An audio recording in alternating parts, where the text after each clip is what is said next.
Hablemos de la validez de la ley en el espacio, que se refiere a la aplicación territorial de una norma jurídica, es decir, los límites geográficos dentro de los cuales una ley tiene fuerza y puede ser aplicada.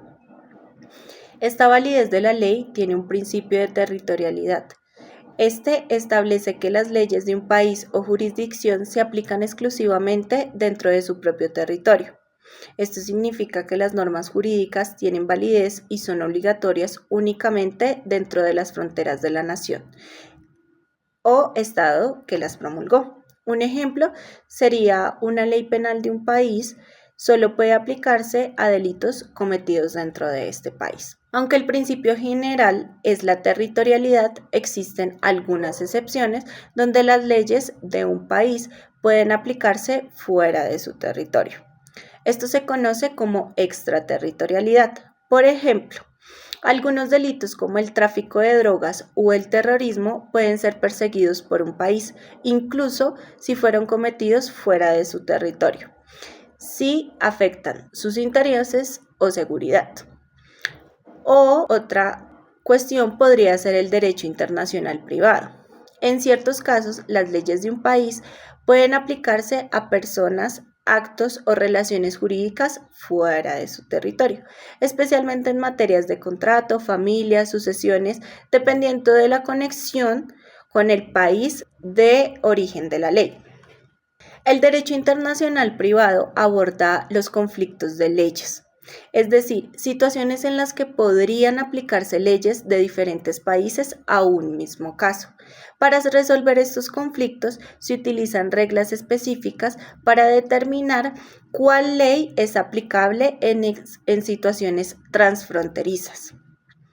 Existen también muchos países que firman tratados o convenios internacionales para armonizar cómo y cuándo las leyes de un país pueden aplicarse en otro, facilitando la cooperación jurídica internacional.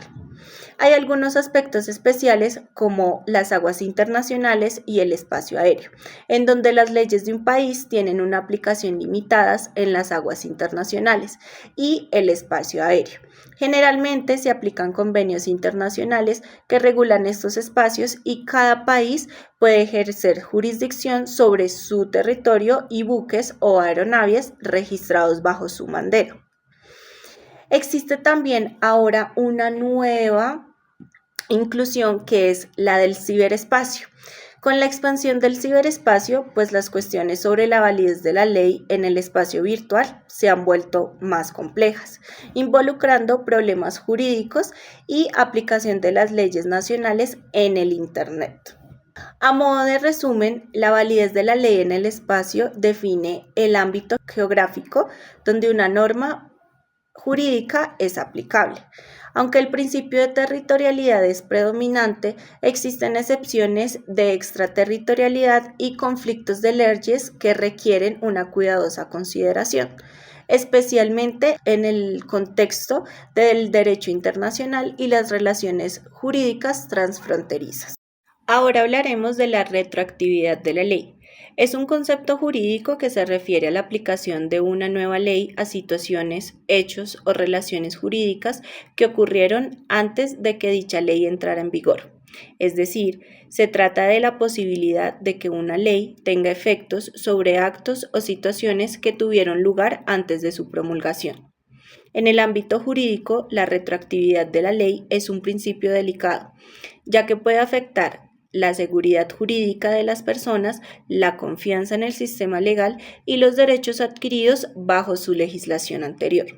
Un ejemplo podría ser que una nueva ley que aumente las penas y se aplique a delitos cometidos antes de la entrada en vigor de esa ley sería retroactiva, lo cual generalmente está prohibido en la mayoría de sistemas jurídicos para proteger la seguridad jurídica.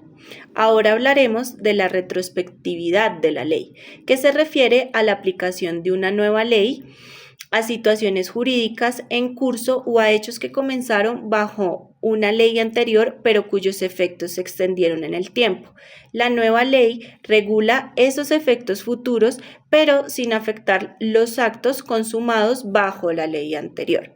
Un ejemplo sería una ley que cambia las reglas sobre los contratos laborales y se aplica a contratos firmados antes de la promulgación de la ley, pero solo respecto de las obligaciones o derechos que surgen después de la entrada en vigor de la nueva ley.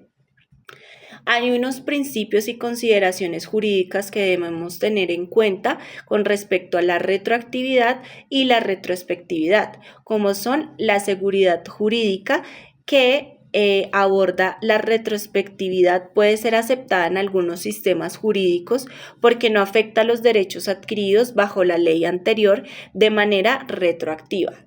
Sin embargo, debe aplicarse con cuidado para no violar el principio de la seguridad jurídica.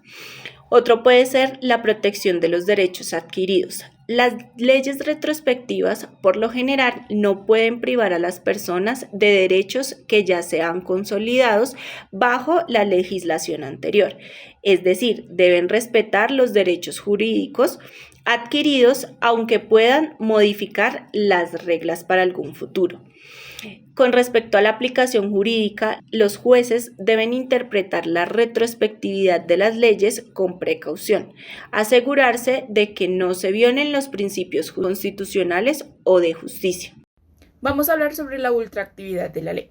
La ultraactividad de la ley está estrechamente relacionada con el principio de que todo hecho, acto o negocio jurídico se rige por la ley vigente al momento de su ocurrencia, celebración o realización, aunque esta norma haya sido derogada posteriormente. Esto nos representa un problema de aplicación en el tiempo, que dentro de la teoría general del derecho es conocida como tempus regit actus, es decir, el tiempo rige el acto. Hablemos de la irretroactividad de la ley. La Constitución prohíbe el desconocimiento o la modificación de situaciones jurídicas consolidadas bajo la vigencia de una ley cuando se expiden nuevas regulaciones legales. Dichas situaciones resultan intangibles ante la nueva ley, cuando se han aplicado los efectos de la norma vigente plenamente sobre ella. Vamos a hablar sobre las clases de parentesco entre las personas naturales. El parentesco es una figura jurídica fundamental en el derecho familiar colombiano. A través de este concepto se establecen la mayoría de derechos y obligaciones que rigen las relaciones entre miembros de una familia. Entre los tipos de parentesco encontramos tres. El parentesco filial o por consanguinidad, que es este vínculo entre personas que comparten la misma sangre, que un ejemplo pueden ser los hermanos biológicos. El segundo es el parentesco por afinidad, que surge a raíz del matrimonio y se establece entre cónyuges y las familias de ambos cónyuges. Un ejemplo de esta relación sería un individuo y su suegro o su cuñado. El tercero encontramos el parentesco civil. Este se establece a través de la adopción. Encontramos dos tipos. La adopción simple, que genera derechos y obligaciones entre el adoptado y el adoptante, y la adopción plena, que crea un vínculo similar al parentesco por filialidad, es decir, como si el adoptado fuera hijo biológico del adoptante. Esta relación se organiza en líneas, grados y tiene la característica de ser general, permanente y abstracta. También es reconocida mediante la adopción, el matrimonio o la consanguinidad. En cuanto a los grados, entendemos que estos se forman por las generaciones ascendientes y descendientes por grados de consanguinidad y filialidad. En las líneas encontramos dos. La línea recta, que está compuesta por los números de generaciones o los grados que descienden directamente unos de otros. En la transversal encontramos estos grados o generaciones que no descienden unas de otras, sin embargo están conectadas por un tronco o progenitor común.